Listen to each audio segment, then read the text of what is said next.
Good morning students.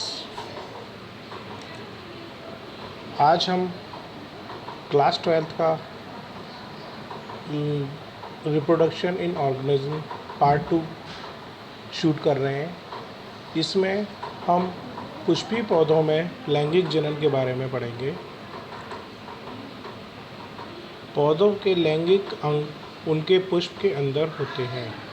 यह लैंगिक अंग या तो जनन अंग दो प्रकार के होते हैं, नर जनन अंग एवं मादा जनन अंग। अधिकांश पौधों में एक ही पुष्प में नर तथा मादा दोनों एक साथ होते हैं, तो ऐसे पुष्पों को द्विलिंगी कहते हैं।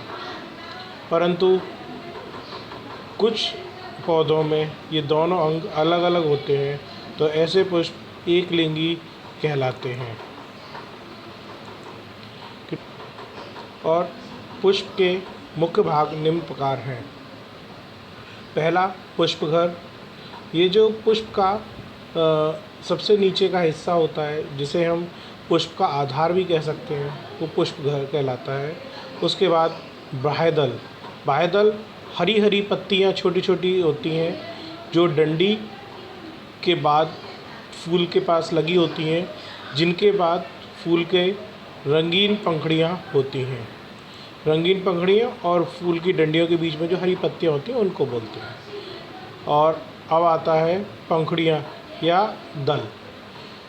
फूल की रंगीन भाग की पंखुड़ियाँ कहलाती हैं। इन्हें बाह्यदल के अंदर की ओर स्थित होती हैं। ये प्राय खुशबूदार होते हैं।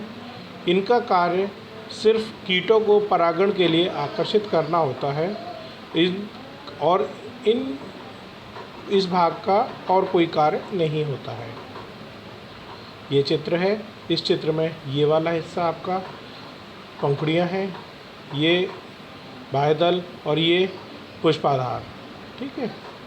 और इसके बाद आता है पुंकेसर। पुंकेसर पौधे का नर जनन अंग होता है।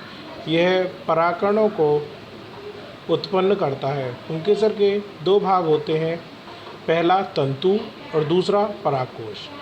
तंतु एक लंबी, ये वाला हिस्सा जो है ये तंतु है और ये परागकोश है।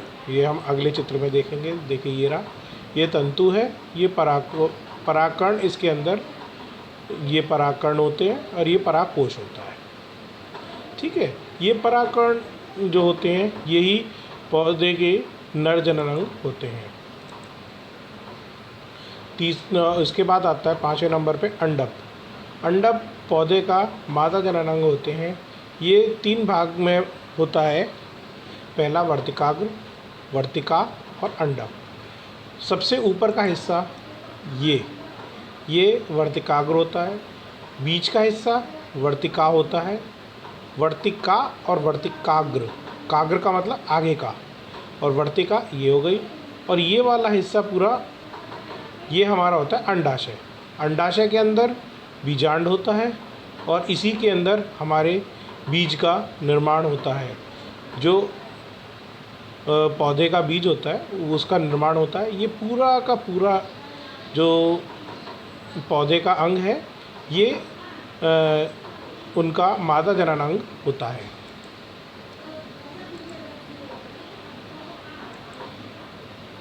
पौधों में जनन निम्न चरणों में होता है। पहला, पुष्प का पुंकेसर नामक अंग पौधे के नर जनन युग्मन को बनाता है।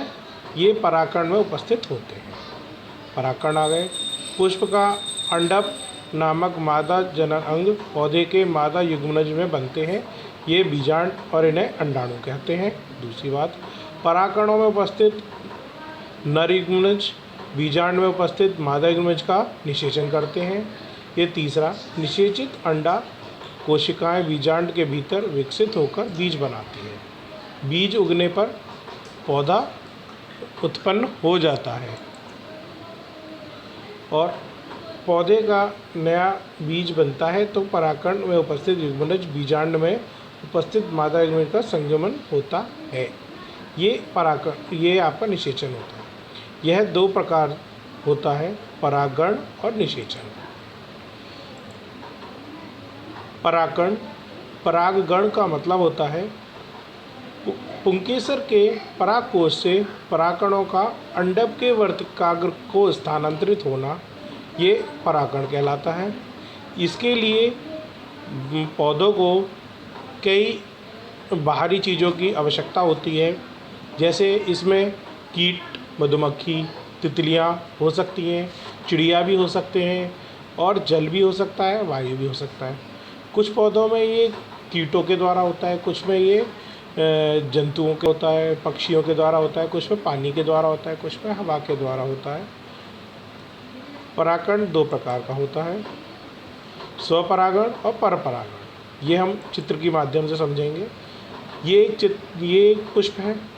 इसी पुष्प के वर्तिकाग्र पर इसी पुष्प के पुंकेसर से परागकण निकलते हैं और उसी पुष्प के वर्तिकाग्र पर पहुंचते हैं, तो ये स्वपरागण यानी स्व यानी अपना, एक ही पुष्प के अंदर हो रहा है तो स्वपरागण।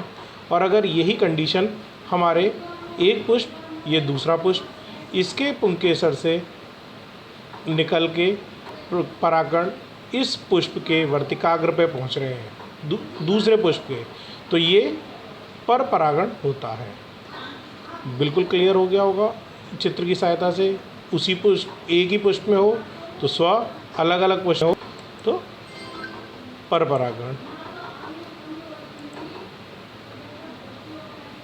इसके बाद निषेचन। निषेचन तब होता है जब परागण में उपस्थित नर युग्मनज बीजांड में उपस्थित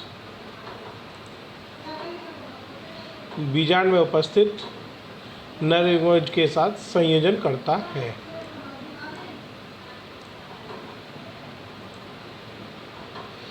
यह निम्न प्रकार होता है। जब परागकण अंडक के वर्तिकाग्र पर गिरता है तो फटकर खुल जाता है और वर्तिकाग्र से होता हुआ नीचे अंडाशय में मादा युग्मनज के पास पहुंच जाता है। इसको हम चित्र की सहायता से समझेंगे। ये पॉलन ग्रेन्स लिखा हुआ है, परागकण, ये स्टिग्मा यानी वर्तिकाग्र। ये परागकण इस नली के माध्यम से ये होता हुआ ये हमारे बीजांड तक आया और बीजांड से अंडाशय के साथ निषेचन करके यह नर युग्मनज बनाता है। अंडाणु के साथ, केंद्रक के साथ संयुक्त होकर निषेचित अंडाणु बनता है।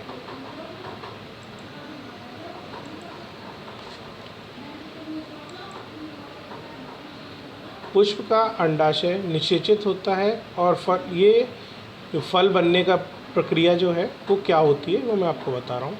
पुष्प का अंडाशय विकसित होता है और फल उसके भीतर बीजों सहित बन जाता है। पुष्प के दूसरे भाग जैसे बाह्यदल और पुंकेसर, वर्तिकाग्र, वर्तिका सूख जाते हैं और गिर जाते हैं, केवल अंडाशय बच जाता है। इसलिए पौधे के उस स्थान पर जहाँ मूलतः पुष्प या अब वहाँ फल होता है, वो बीजांड युक्त पुष्प का अंडाशय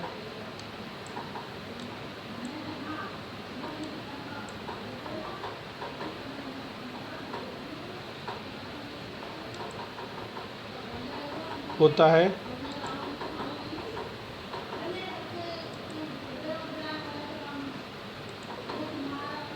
यार इन्होंने ये हमारे सामने एक चित्र है। इस चित्र में ये वाले बाह्यदल हैं, ये पुष्प है और ये इसके पंखुड़ियाँ हैं। तो ये पंखुड़ियाँ सूख जाएंगी, जो नीचे रहती हैं वो सूख जाएंगी, ये बाह्यदल ऊपर रह जाता है और ये हमारी पूरी अंडाशय है जो कि फूलकर फल बन गया। ये टमाटर है पर इसके अंदर ये बीज है। ये पूरा का पूरा इस तरीके से होता है। ये कुछ अभ्यास प्रश्न हैं जो मैंने तैयार किए हैं आप लोगों के लिए पहले पार्ट में से। ये जो मेरी पहली और दूसरी दोनों वीडियो हैं उनमें से आपको इन सभी के प्रश्नों के उत्तर मिल जाएंगे। अगर किसी को कोई दिक्कत हो तो वो पर्सनली मुझे कॉल करके ये मुझे बता दें, इसका मैं निस्तारण कर दूँगा।